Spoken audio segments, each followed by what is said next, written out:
Mamaril, and here today I'm here with Jay Ramanah. Hey Jay, how you going? Hey Jonathan, good, thank you. How are you?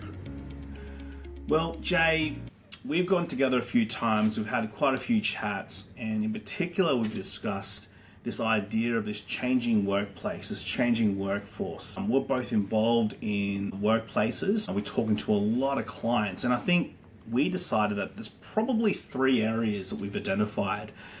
There's offshoring, outsourcing, and technology, in particular automation and AI. I just want to get your thoughts, in particular around that last one, technology, because a lot of people talking about it. There's so much chatter and discussion about AI and technology. You're Give us right. your thoughts, Jay. Yes, great question, Jonathan. You're right. There's a lot of chatter, there's a lot of noise around it. I think before we get into it, I would like to sort of just spend a few seconds on the why. Why are we here? I think there's been in the last couple of years and more recently a lot of changes globally in the economy, and has also the shortage of skills, which has been ongoing for years and years in many industry, has prompted a lot of businesses to think about, offshoring, outsourcing, or technology as ways of working. The legal framework also hasn't helped a lot, as you probably know better than me, obviously. The changes in the recent legislation with regards to, the minimum wage, right to disconnect, and so on and so forth. So, anyway, talking about AI and technology. Look, Jonathan, for me, it's nothing new. I remember when I was studying physics back in uni 25 years ago. We were at the time talking about AI, artificial intelligence, machine learning, quantum technology, and we were using a lot of that as part of research and in the lab. Never thought that they would see the light of day, but here we are. There's a lot of AI being used, and why? For me, it's accelerated technology coming into force. So some people would say it's just innovation at play. I don't think it's just innovation at play. I think it's innovation, but also I think it's fueled by the need that we talked about, and also there's three things that has actually created this acceleration. We have had a lot of access to data in the last couple of years. The power of computing, lots of investment have been made in cloud computing, and also in data centers around the world, have fueled the real sort of evolution and innovation. Also, stemming from research, we have had a lot of breakthroughs in the actual algorithms that are being used to teach the machine how to respond like human beings. So, sorry, it's a bit of a long-winded answer, but hopefully that helps in terms of understanding a little bit what is this AI and how is it going to help us. What are your thoughts? Well, I think you could come at technology and artificial intelligence in so many different angles, so many different ways, and you've obviously expressed a few going down more I suppose, what the technology is or potentially could be. I'm interested in your thoughts, especially from the perspective of your company, MacStaff, because you're not just merely a labour hire company. That you're more than that. You're actually evolved towards that. Is that a response because of the evolving workforce, or is that because of something completely different? Definitely a response of the evolving workforce. For me, when I set up MacStaff, it was a question of embracing the challenges that the workforce was posing from a legal point of view as well as from an economic point of view. There were major challenges there, and there still are major challenges, but also look at the opportunities. What are the opportunities out there in terms of solving the problem of small and medium businesses when it comes to shortage of skills, getting job done? I was working in labor hire and recruitment as well as training businesses before, and often was meeting customers or clients would say, well, we need staff, we need people in this area, and so on. And a lot of the traditional labor hire companies or even recruitment companies would just go and find existing staff and put them. If they don't exist, then they approach training companies and say, can you train them on this particular skill set? I look at it in a different way. I ask the question, what is it that you want to get done? And I find out that if you're looking for staff of a particular skill set for your company, it means you want to get a job done. And I go to the point of finding out what is the job that you want to get done, and I if I can, I would do the staff will do the job for you. So it's a bit of a mixture of outsourcing and offshoring, but at the Yep. same time, use of technology. We claim that we can do the job better, cheaper, and more efficiently than it can be done by their own company. That's when we will take on the job. So how do we make it happen? We make it happen through technology. We embrace technology, we embrace offshoring, we embrace outsourcing, and in between those three, we have a solution for solving the challenges that we are faced with. I'm interested to know because if you think about this from every perspective, for a long time we've had this issue around, you know, hiring the right people, getting the right people on the bus. We've got this concept of, it's difficult to get particular types of skills on board. The increased globalization of workforces, especially now since COVID, there's the ability to have remote workforces, work from home. It's opened up all these different channels and opportunities from a changing workforce perspective. I see that backstaff potentially fills a hole there. Is that also from your perspective, and this is, I suppose, one question that probably is more pertinent. If you think about how it's all evolving, how it's all changing, it's quite rapid, and I suppose technology is playing a huge part in this. Is the workforce going to evolve and change even more? Obviously right now we're touching offshore, we're touching remote work, we're doing outsourcing. We're trying to get different types of skills, potentially get someone in a different country to work at different time zones. All these things are coming to play. But is that now hastening the pace of investment in technology and innovation, or do we already have that in place and it's now about trying to adjust, and the market's trying to adjust and the workforce is trying to adjust? I think it's a turning point in the way we do business. We are at the tip of the iceberg. I think there's much, much more to come when it comes to technology, particularly. And in Australia, for instance, a lot of companies are claiming that, oh yeah, we use AI and we use technology in our workforce. And when you drill further, you find that, well, what they understand of using AI and technology is they use ChatGPT and Trello and Monday.com and a couple of others of these cloud-based systems, and they call this AI. The reality is completely different. AI is about utilizing the machine, computers or robots or any system, to think like the human being and to act like the human being. Which means making decisions, which means analyzing and making decisions and coming up with solutions that only human beings would traditionally come up with. So I'm thinking of things like in data analytics, the AI now can actually come up with insights and also propose solutions to your challenges at work. So why I say we are only at the tip of the iceberg is because a lot of countries around the world are at different stage of that evolution. Different countries. If you go to China today, they're living in 2050. You go to South Korea, they are in 2060, 2070. We are way, way, way behind when it comes to actual implementation of technology and artificial intelligence, machine learning, and I'm not even talking about quantum technology in the workforce. So we are at the tip of the iceberg. Coupled with that, we have an arbitrage potential. The arbitrage potential is we can get it done overseas at a cheaper and more efficient rate than we can get it done in Australia. And at the same time, we are in a position, because of the power of the Australian economy and the Australian dollar, we have the ability to actually reward people overseas much better than they could be rewarded in their local economy.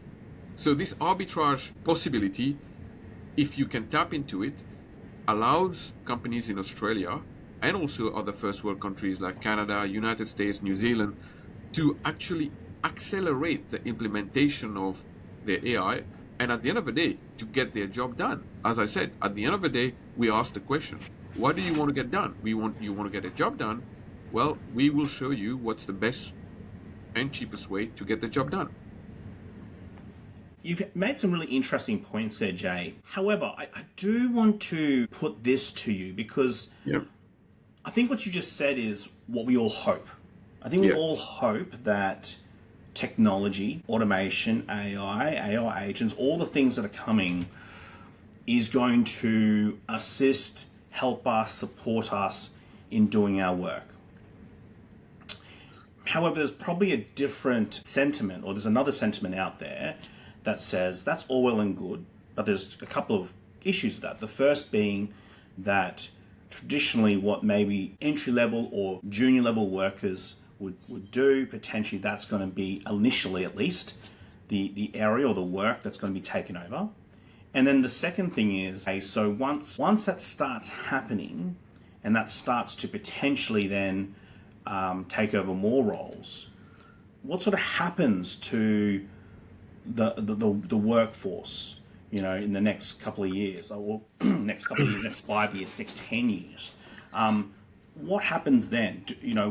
What happens to the workforce? Obviously, it's going to change, but potentially the difference between this time round and maybe in the past, Industrial Revolution and all those others, is that the pace of change is much quicker. Yeah. What are your thoughts? Because I think there's a strong sentiment going, yes, it's going to help us, support us. We can look at the fridge and we can, scan something. It's going to tell us what we can cook and all these cool things. But once it gets past the cool part, once it gets to actual, help and support, then it starts going past that point. What happens then? And that's a really good. I want to get your thoughts on this, Jay. I think you're in a there will unique position, I think, to answer this. Yeah. I've been at the forefront of this. I think if the short answer to your question is a change of mindset, a change of skill set, and a change of the ability to recruit and manage people. So change of mindset is, we need to get out of this mindset that AI is an adversary, is the enemy. I think we need to embrace the mindset that AI is here to stay. AI is just evolution, is just innovation. My mom started work as a typist, and during her through her career, they changed her job and they called her data processor. And what actually happened is they stopped using those old typewriters and they brought computers. So her job changed from being a typist to a data processor. So that's, you mentioned the pace. Obviously, it took a long time for this to happen. In our world, this change is happening much, much faster. So if we're going to sit on the fence and say AI is going to replace my job and it's all doom and gloom, well, it will be doom and gloom. But if you sit on the side of the fence where you look at AI and you say, okay, there's opportunities out there for me to embrace, even if you're at the lower level of your career, you can really reorient or re-engineer your career by learning new skills and adopting new technology. Give you the example of the data entry person. Back in the day, or even now, a couple of years ago, we were collecting data on a small scale, and we feeding the data into Excel, and we ask Excel to produce a graph or feed it with a formula and produce a pivot table so we can actually analyze it. Today, if you can do the same job, but you're not collecting a small set of data. You should be learning how to collect big data. And if you're in the medical field, how do you collect big data? And if you're a traffic engineer, how do you collect big data? That's where you will make the difference. So then I talk about, that's at the individual level and the mindset. There will be a change in skill set. A change in skill set where if you're recruiting people now, you're recruiting people for the future.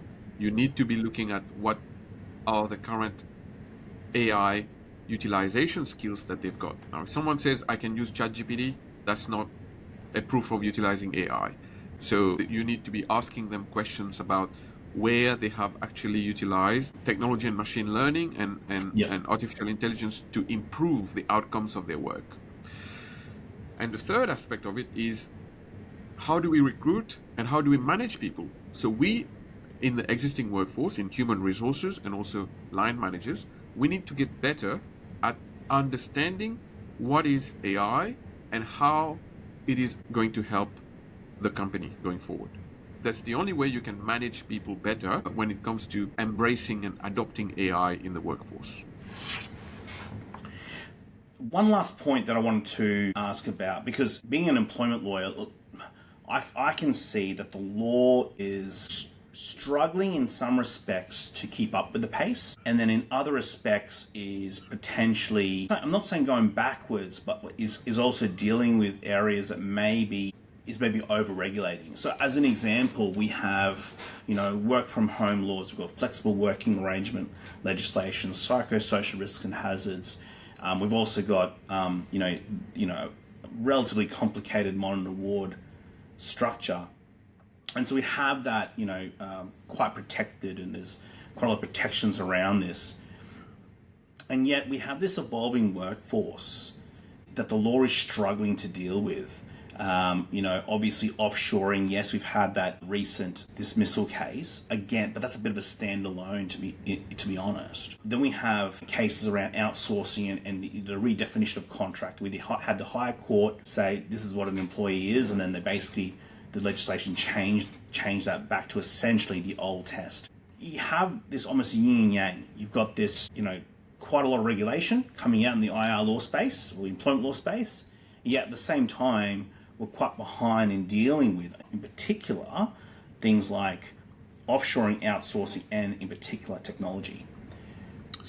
Yep. Where do you think, coming from your perspective, in particular, because I think you have a very unique perspective. It's not, you don't just see it from a outsourcing perspective, not just from an employer perspective, not just from, you have very different, you have a unique ability here to give very unique thoughts on this.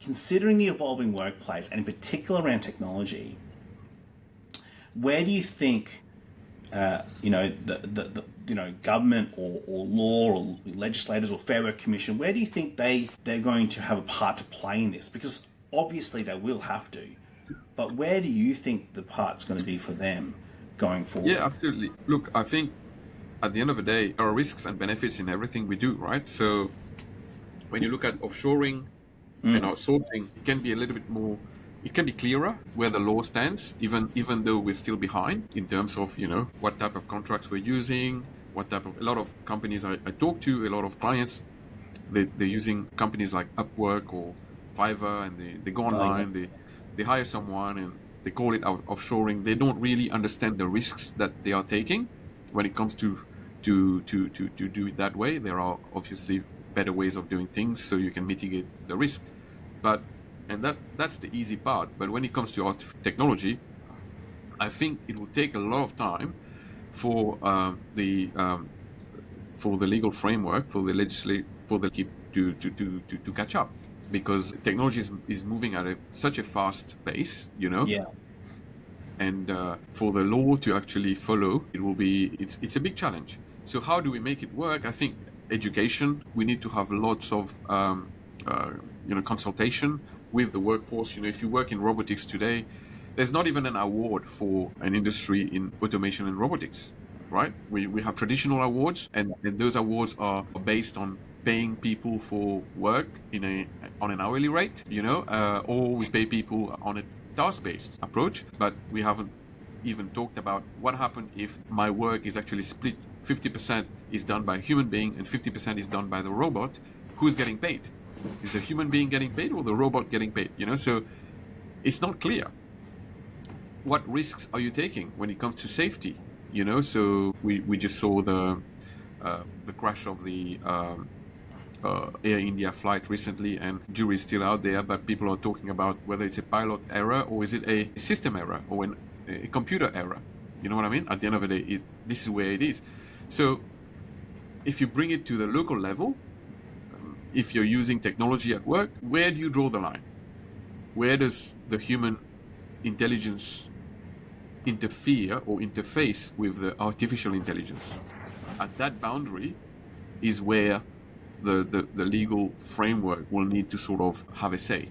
I can take some very basic example. Today, we have automated vehicles doing excavation and operations, mining operations. So people are sitting in nice air-conditioned offices in Perth and Brisbane, and remote controlling operations on a mine site thousands and thousands of kilometers away. And we all know that when technology works, everybody's happy, and we are efficient, and it's very safe because it's tried and tested. What happens when there is an error on site? How do we manage that? How does the work health and safety legislation interface with it? We don't have an answer today, right? And that's where legislation will have to play a large part in embracing technology and facilitating it. I just leave you with a question, right? If there was an issue on site when it comes to an excavation work and somebody was injured as a result of that, where does the legislation sit on it?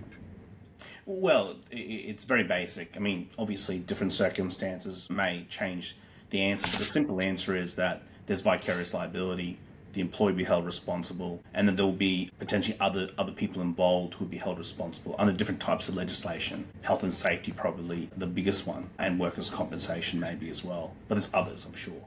But I think when we look at how the workforce is trying to, the changing workforce and the law, in my view, can't keep up or doesn't keep up, right? Either doesn't or can't keep up. Either way, and I'm not a person to make comment on those types of things, but that's what I see, and I think if I look at it from that perspective,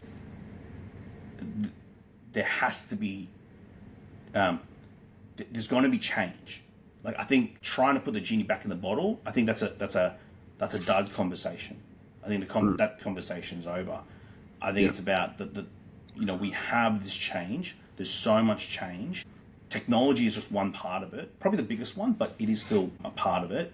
There's other areas that there's a changing workforce. I mean, even how the workforce is put together. I mean, it's so many times I'll be talking to clients and you look at the employee and there's potentially multiple awards that cover them because the company does very different things. And I'm sure you see that a lot with Max staff, Jay, an organization that is not just oil and gas, that is not just a marketing company.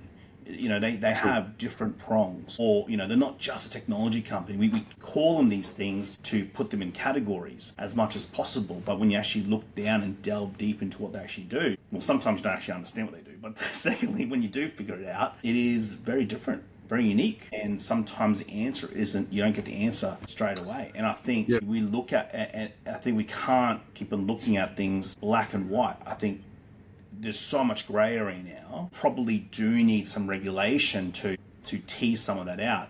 But from what I see, a lot of the regulation is on areas that maybe already has some established parameters. We're not talking, because I think the stuff that we're talking about right now is much more difficult to legislate about.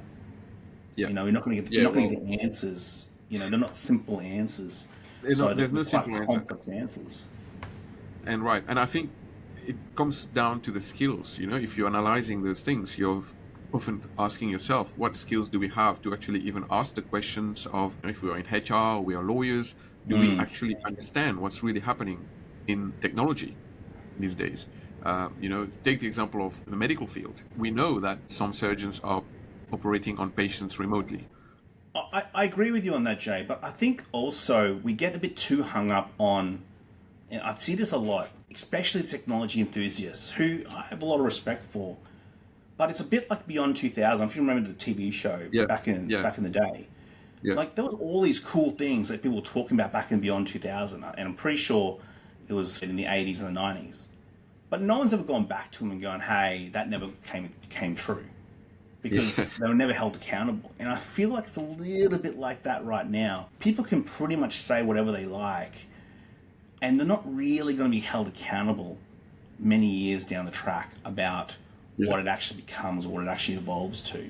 So, a lot of people get too hung up on, look at this cool thing that we can do with technology. And that's great. That's lovely. But I also think about it from a more a practical perspective and potentially more business perspective. Well, how does that work in particular in the workforce or the workplace? Like, how does that work going forward? Because you have a person that can go into a piece of technology and write up a document or whatever it is, review do up a design. But there are obviously some issues with that. There's IP issues. There's all types of other issues, privacy issues, that really there's not a lot of stuff around yet to figure out how that works. That's right. Yeah. Not really. Well, that's the catch-up. And I think that's where we need to separate the wheat from the chaff a bit in terms of demystifying what is technology and what is the gimmicky side of technology that will probably never see the light of day. And Mm-hmm. you cannot blame them for it, because at the end of the day, everybody's trying their best and it's trial and error. And some technology will actually see economic value and will be implemented. Some technology out there, like it's always been the case, will just be put on the shelf Yeah, for and the I see media. what you're saying, Jay. But also, I think people, we look at things because of what excites us. Yeah, almost like, oh, Yes, that's exciting. that's But exciting. when you Yeah, sort of when you scratch the surface and you go, well, can I actually do that? I mean, it's sort of like when software salespeople come to you and say, hey, we can do all these things, and actually the software doesn't really do all the things they say. It's a yeah, bit like that. I feel like that. I have that same feeling. Yeah, we can do all these things, and then when you sort of scratch the surface, actually to do that is actually quite difficult. yeah. And it takes a lot. It takes a lot to do. Actually, a lot Mm, of your work to put into to do yeah, that. So yeah, I think where I think there's a bit of a better conversation, which is where I think you were alluding to, which is that okay, there's the education piece, which I think is the first bit, I think, right, and I think people still having this conversation about putting AI or putting technology back in the bottle. I think that's sort of finished, right? I think that's past. I think yeah, yeah. that's already passed. I think we're Yeah, we crossed that bridge. Yeah. but I also think that people just saying that it's just a support mechanism, I think that's the hope. I think that's the I hope don't part think it is. coming out of us going, Yeah, I yep, think you're right. I think people are hoping that this is just going to be on a scaffold that will yes, allow us to continue working. I think the evolution piece is instrumental and quite core to the development of lots of businesses, and with competition, with the change in the economy, change in the global environment. I think it's central to us doing work. So hence, people have not only to consider it as being like a scaffold, but really a core part of their work would be utilizing technology and artificial intelligence at any level, right? So if you're the data collection person, how do you collect data in a way to enable the machine, the intelligence, to actually produce the result that we want? If you're the engineer, obviously you are at the core front of making it happen.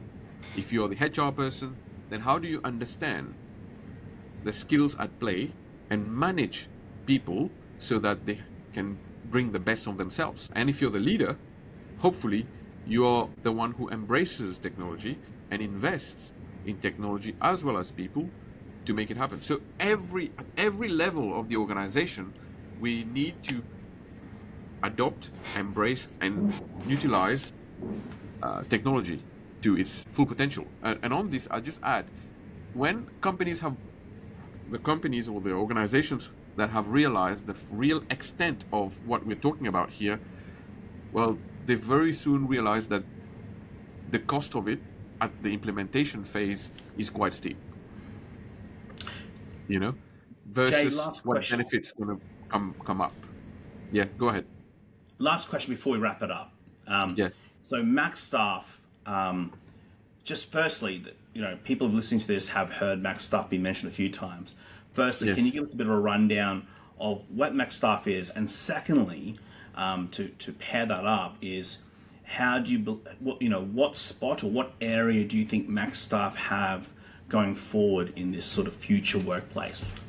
Exactly. So thanks for the question. So MaxStaff is a business process outsourcing firm utilizing the power of sourcing, finding and sourcing the right talent and managing the talent to produce an outcome that you desire. Okay. So I was just mentioning the cost of implementation of technology. It's well and good that a company can invest in their own organic development in terms of technology. Some companies buy off the shelf and they try to make it their own, but the cost is steep, right? So we found with MaxStaff a happy medium between actually implementing full-blown technology and outsourcing some of the work to us. So if you can scope your work and if you know what project you want to implement, it's good enough to talk to us. We take the project on board, we find the right people anywhere in the world, we manage them, we bring the technology to the table, and we provide you the solution. The old labor hire recruitment model for us in my humble opinion, is broken, because at the end of the day, recruitment firms or labor hire firm charging a fee to find a person, and that's the end Yep. of it, right? What happens afterwards? It's really, the risk is on the organization. On our side, we really partner with the organization and we share the risk as well as the reward. So that's what we've been doing, and largely successful, because a lot of companies have realized that, hang on a minute, technology is there, we can implement it, it's going to cost us a lot of money, and the reward or the benefits may not come tomorrow. We're talking 20, 25 years, or maybe even a couple of decades. With Max Staff, we can accelerate that implementation and we can get the result in much shorter time period. Well, Jay, it's been a fascinating discussion, and I think it's a bit of a different discussion to what people expected. I Yeah. hope people got a little bit out of what we've been Yeah. talking about. Jay from Max Staff, thank you so much. Thanks, Jonathan. It's always a pleasure to sit down and have a chat with you and share some of those thoughts. Until the next time. And I'm Jonathan Mamaril, and thank you so much for coming on. Thanks.